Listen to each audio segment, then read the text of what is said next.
Cavalcade of America, starring Juan Hernandez. Presented by the DuPont Company, makers of better things for better living through chemistry.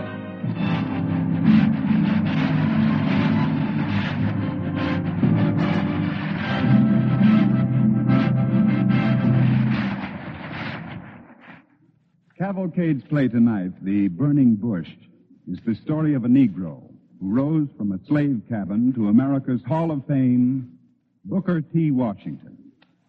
Our drama is adapted from his autobiography, Up from Slavery. Our star is Juan Hernandez, who has just scored a personal success in the Broadway production, Set My People Free.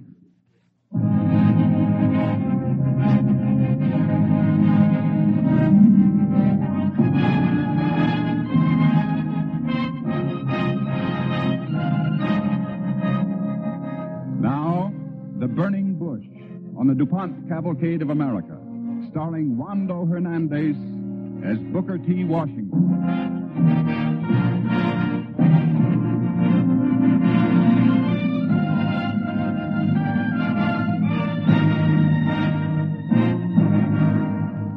I was born a slave, and I believe my childhood was like that of most slaves. I don't remember being cruelly treated, nor do I remember ever having time for play. I worked, cleaning the yard, taking water to the men in the field, carrying corn to the mill to be ground. But there was one task I enjoyed. Sometimes I was sent to the schoolhouse with young Missy to carry her books. Boy, what you doing hanging around that schoolhouse door? Just looking. Looking at what? Adam studying. Wish I could go to school. You hush your mouth, boy. Schoolhouse learning ain't for you. Hush your mouth. So I learned to hush my mouth. But I listened, and I can remember a great deal of talk about a war going on, and the grown-up slaves used to whisper that they were fighting about us. Then, early one morning... Booker, child, wake up. Yes, I'm hungry, Mom. Well, we'll get some breakfast by and by. We're going to leave this place, honey, right past sunup. Why, Mom? Why we leave? We don't run away, Mom. All the time asking why. Talking and asking how come. We got work to do, child. If we run away, they'll catch us, Mom. Like when old Sam ran away, and they catched him. Ain't nobody gonna catch nobody no more, child. Soldier man come last night and say colored folks are free now. Old Mrs. can't make us stay here no more. We always been here, Mom. Where have we got to go now? Well, we're going because I don't know, child. I don't know.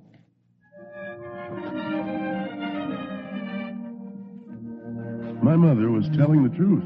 She didn't know why she was going away, or where. She had no understanding of her freedom, nor did most of us.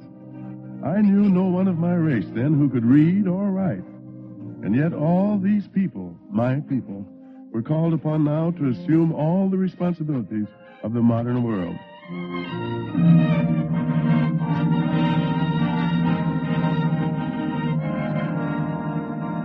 But let no one get the notion that the slaves didn't want freedom.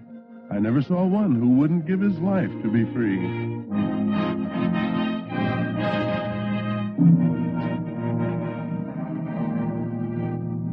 The place we went to was a little town in West Virginia called Malden. I lived there for several years, working in the mines. And then one day I applied for work at the home of Mrs. Ruffner, a Yankee lady.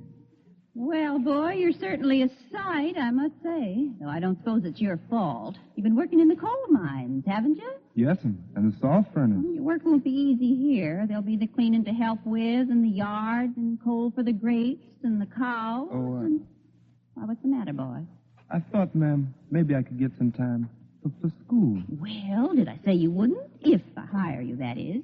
You get your work done and do it well, and always be honest with me and tell the truth, and we'll see about school. What's your name, boy? Booker, ma'am. Booker.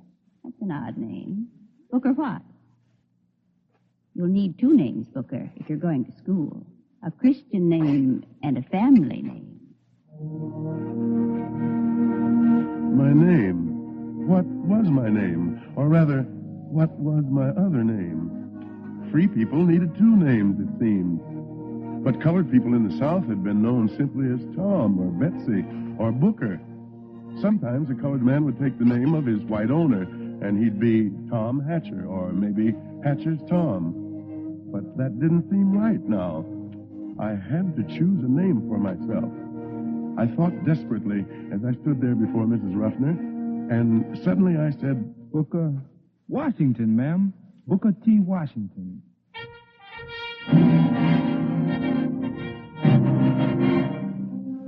I learned a lot of things from Mrs. Ruffner besides my name: to work with my hands, to dress neatly, and to use a toothbrush.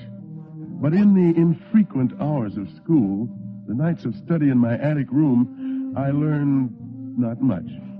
So in the fall of 1872, I made my way somehow over the 500 or so miles from Malden to Hampton, Virginia, and presented myself at the Hampton Institute, a newly founded school for Negroes. Hello there.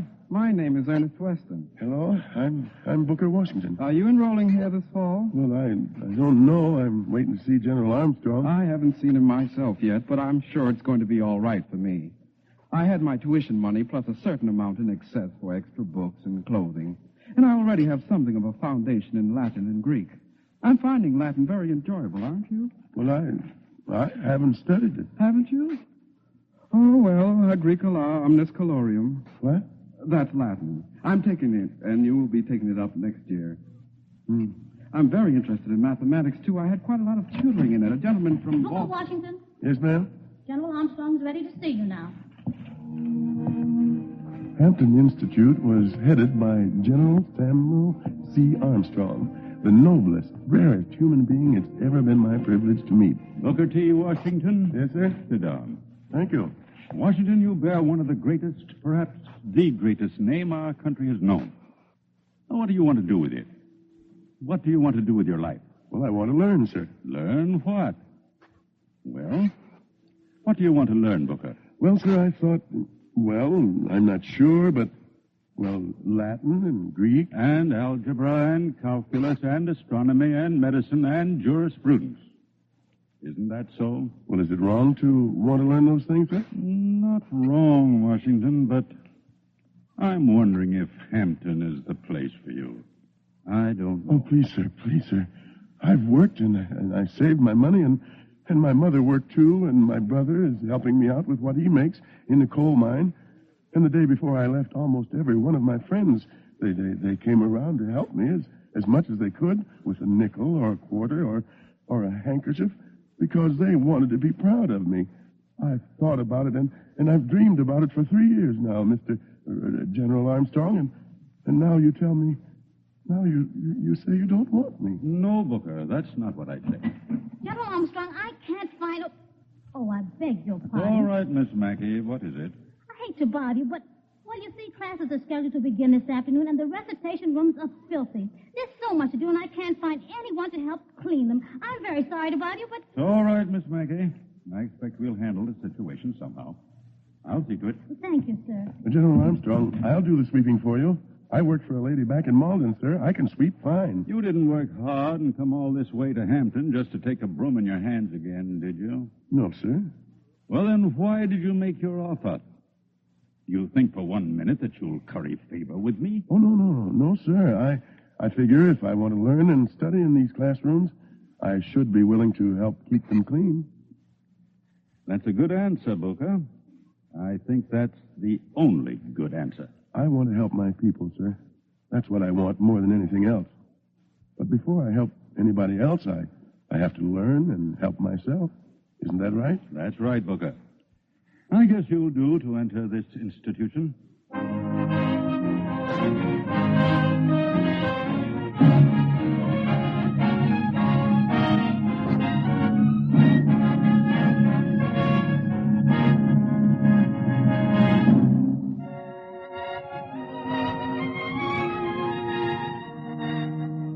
You are listening to The Burning Bush, starring Juano Hernandez as Booker T. Washington on the Cavalcade of America, sponsored by the DuPont Company, makers of better things for better living through chemistry.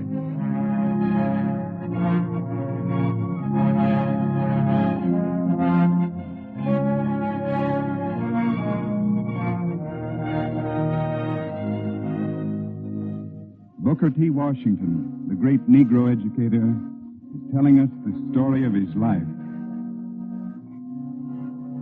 For the next 9 years, Hampton Institute was very much a part of my life. I graduated, and after an interval of teaching at Malden, General Armstrong took me on his staff. And then, one morning in 1881, the general called me into his office. Booker, I've received a letter from some gentlemen in Alabama who want to start a normal school for colored people in Tuskegee. They've asked me to recommend someone to take charge. Do you think you could fill the position? Aye, sir? That's right. Well, won't they want a white man, sir? I think they'll accept my recommendation. Do you think you can fill the place? Well, I'd like very much to try, sir.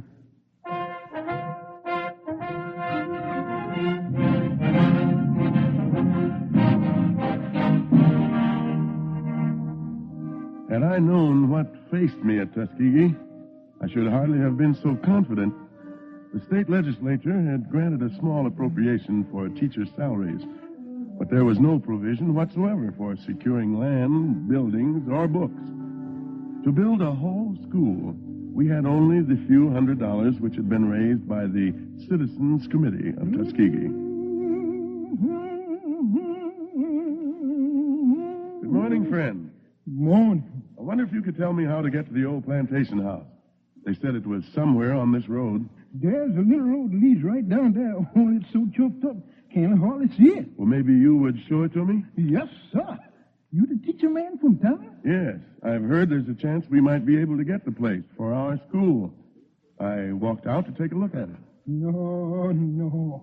That old place is falling off the hinges. Grandpa, you come eat your food now. This that teacher man from town, Carol. You asked him if he'd like to eat, too. Oh, good morning, Mr. Washington's the name, Miss... That's Carrie Sampson, Mr. Washington, and this is my grandpa.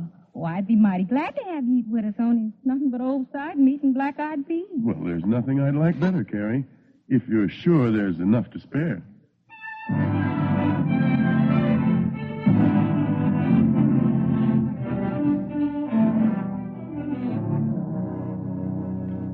I'll get you some water, Mr. Washington. Oh, Grandpa, what you doing now? I was fixing my clock. Ain't this a pretty clock, Mr. Washington? Yes, it's beautiful. But it don't run, and if it did, he would know how to tell time. You shut up. I won't shut up. A man sells in that clock for $62, Mr. Washington. All the money we had in this world, and it won't run even for one day. It's pretty. I ain't never had a gold clock before. Gold? Man told him it was gold. They say colored folks got a right to all they wants. If I wants a gold clock, I was going to have it. Well, you have it, don't you? But we don't have a knife and fork for Mr. Washington to eat his food with. Oh, what you fussing about? Oh, Mr. Washington, I get tired of all this talk about what we're going to get and what we're going to have. Colored folks going to be all these fine things they say and ride up the road in carriages and never wear nothing but silk.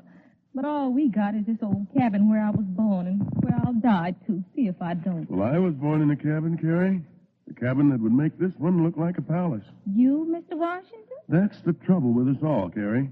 We want to ride in carriages, but we don't want to learn how to make the carriages, or the harness, or the clothes to wear when they ride in it. Oh, I never had a chance to learn nothing, Mr. Washington. All I ever done was pick cotton and fetch water and split wood and listen to all this big talk about what's going to happen and never does. Have you ever been to school, Carrie? A little bit, once. I've been thinking I'd like to come into your school in town. Only there's nobody to take care of Grandpa. Ain't nobody need care of me. Well, maybe we'll have the school out here, Carrie, so you could go to it and tend to things here, too. A school out here? I hope so. That's why I came out today, to look at the old plantation house. There's a chance we can buy it. Oh, I've been over there lots of times, Mr. Washington. When we was little, we used to play over there and make believe there was ghosts and hens. It's got 3-4 houses, an old stable, and a hen house.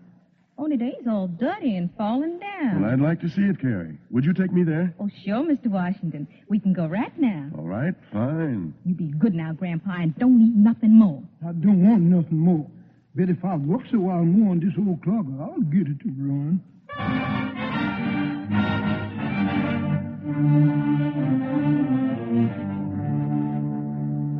A little later, at that same plantation house, I addressed the first assembly of the students in Tuskegee Institute. Students, And friends, we've all heard the old saying, you've made your bed, now you can lie in it. Pardon me. But here at the new Tuskegee Institute, we have to make a change in that saying.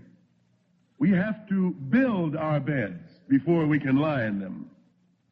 We have here today nothing but these few old, tumble-down buildings, a little food on credit allowed us by our good friends in town, a little money given to us by other friends, both here and in the North, and our own will to succeed. So I'm going to ask something of you, something more than is usually asked of men and women who are seeking knowledge. I am going to ask you not only to study and learn in your school, I'm asking you to help in the building of your school. I'm asking you to dig the ground and cut the timbers, and yes, even to dig clay and make bricks. If we want a school, we must build it for ourselves with our own bone and sinew and the strength of our heart and soul.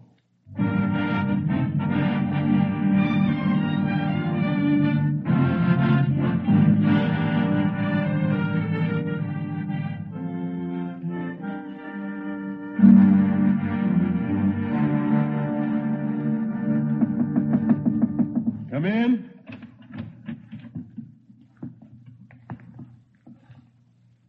What can I do for you? Mr. Washington, we...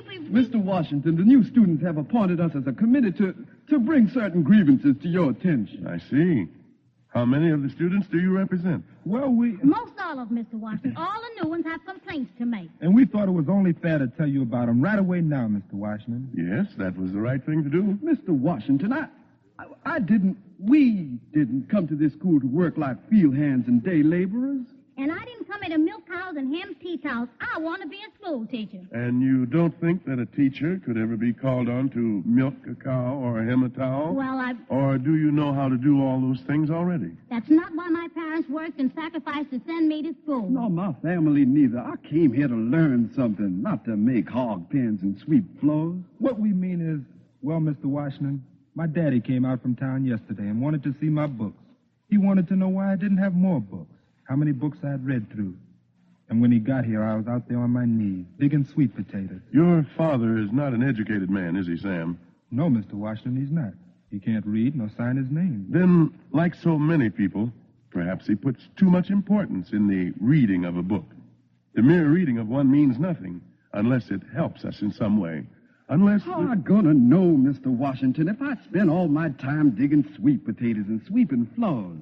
I don't think you will. You'll find we have it arranged here so there's a time for everything. We'll try to send you out of this school as educated men and women. But you'll also be men and women who can take care of yourselves, who can do whatever's needed to fit yourselves into the life of the community and the country. Now, suppose you go out into the world prepared to teach Greek and Latin. The community you go into may not feel the need for Greek and Latin. Maybe it needs bricks and houses and wagons. If you can supply them, then maybe later there'll be a need for Greek and Latin. The man who is prepared to do something the world wants done at the right moment, that man will make his way, regardless of his race. What you doing, Mr. Washington? Well, I think it's time for you all to get to your classes, and if you'll excuse me, this office looks a little untidy. I think I'd better do some sweeping.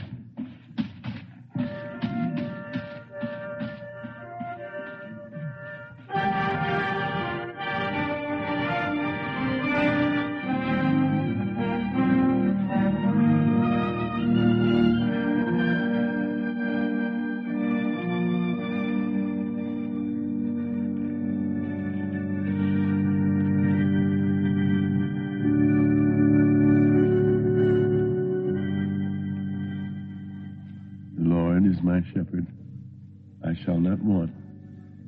He maketh me to lie down in green pastures. He leadeth me beside the still waters. He restoreth my soul. Mr. Washington. Oh, well, hello, Carrie.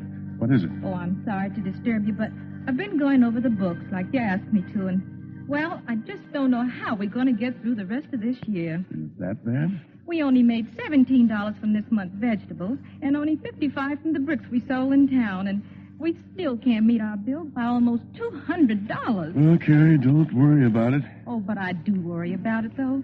I think sometimes maybe it's not worth one little bit of all this work and trouble. Well, Carrie, don't say that. You're a fine, smart man, and you ought to just think about yourself. Forget all about us. The school's going to fail anyway. It's going to fail. That will do, Carrie. I don't want to hear any more of that kind of talk. Now, please, Carrie, Yes, sir. I'm sorry.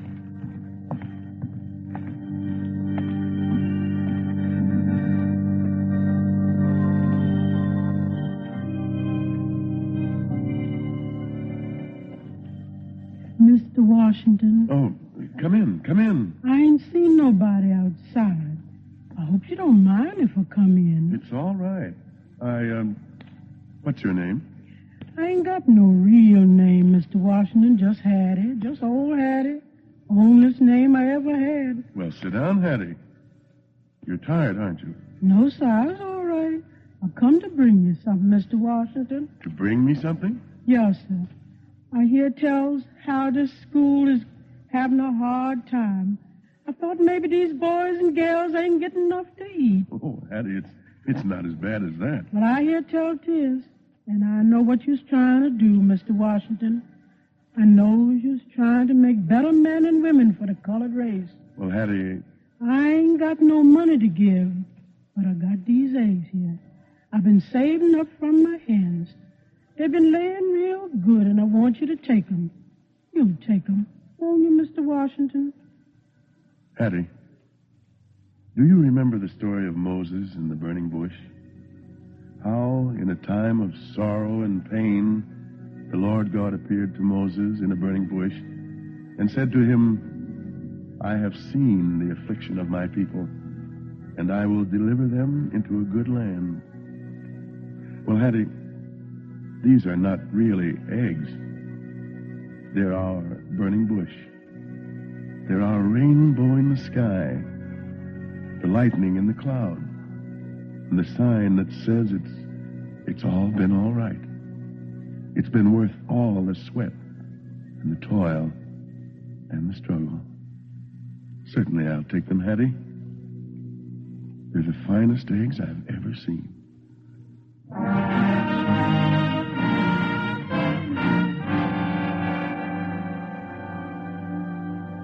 Booker T. Washington was right about those eggs. They were the sign. They symbolized the people's faith in the work he was trying to do. Under Booker T. Washington's presidency, Tuskegee Normal and Industrial Institute developed into the nation's leading exponent of industrial education for the Negro race. Today, at Booker T. Washington's birthplace in Franklin County, Virginia, his ideals and teachings are being perpetuated in the Booker T. Washington Birthplace Memorial. And as the inscription at the base of his statue at Tuskegee reads, he lifted the veil of ignorance from his people and pointed the way to progress through education and industry. Booker T. Washington.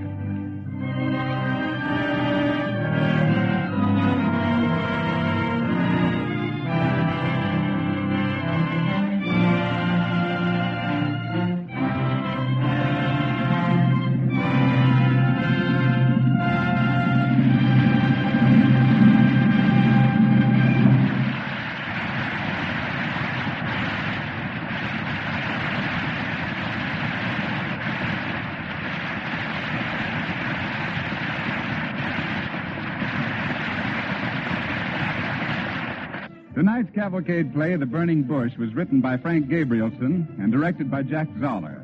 The music was composed by Arden Cornwell and conducted by Donald Bryan. This is Ted Pearson speaking. Cavalcade of America comes to you each week from the stage of the Longacre Theater on Broadway and is presented by the DuPont Company of Wilmington, Delaware.